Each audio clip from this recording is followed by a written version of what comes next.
One of the biggest aspects and one of the biggest things we have to take care of and to be really prepared is that Allah subhanahu wa ta'ala made it clear for us that one of our biggest enemy, our biggest threat is the shaitan. The shaitan openly said, I will make them misbehave. And Allah subhanahu wa ta'ala told the shaitan, you will try, but you will not make all of them misbehave. Only the true believers will stay in my path, in the path of Allah subhanahu wa ta'ala.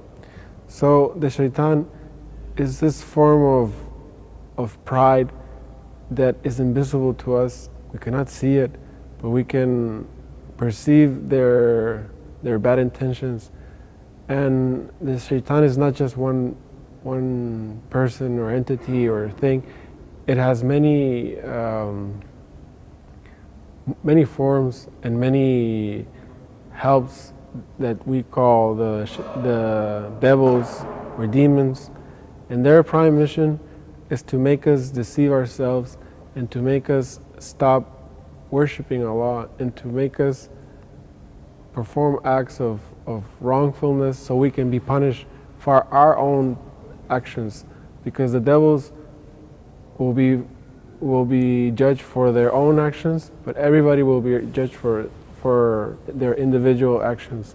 So when the devil tempts you to do something, if you do it, if you go through it, you will be the fault of it, not the devil, not the shaitan. So we always have to, like we said, have to remember in salah, to have dhikr, have taqwa, to avoid these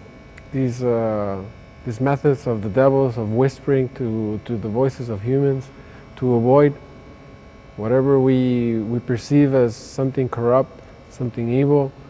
May Allah subhanahu wa ta'ala keep us away from all these evils. One of the other creatures that Allah subhanahu wa ta'ala made before humans were angels. Angels are perfect beings and they always worship Allah. Everything Allah says, the angels do. But one thing they don't have is the clear emotions that humans have. They don't have this opportunity to love or to feel compassion like Allah subhanahu wa ta'ala has compassion for us. So in a way, angels are always trying to help.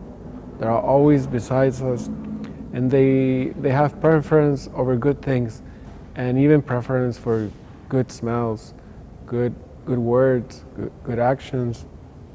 So whenever we say or we do something with good intentions, if an angel is near us, we have this small tendency to be protected from bad spirits, because they are guarding us, they are protecting us, they are by our sides, and they are witnesses to Allah that we did actions that were in good intentions. So if we do more actions in this form and in this way with good deeds, with good intentions, the angels will always be witnesses in the day of judgment, and this is something we strive for.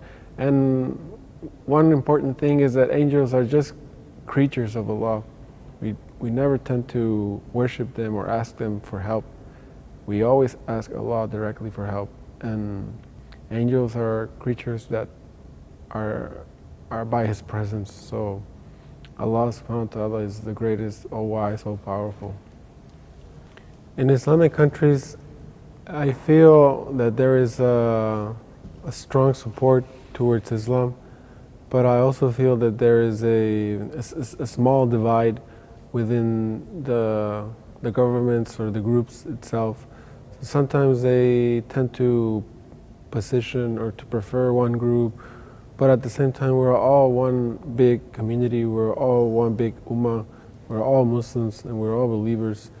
So I feel like every country has a program to support a good effort, and Islam is taking a more serious and more strengthful path towards our future, because as we see in the history books, Islam went through a series of attacks by other countries or powers that sought to make it weaker, and by many means of techniques and tactics and approaches, it had the other powers or other countries or kingdoms had the intentions of taking out Islam, but Islam went through a small process of adapting to different forms of governments. Now that we have republics, we have countries, we have governments that are taking the the form of democratic institutionalized governments, but have the Islamic backgrounds of a caliphate or the Sharia. So if these two would merge into a strong government, a good, just government, we will see our countries being more stronger. But at the same time, for now, the governments, if they support the culture of Islam, if they support the education of Islam, the arts of Islam, we will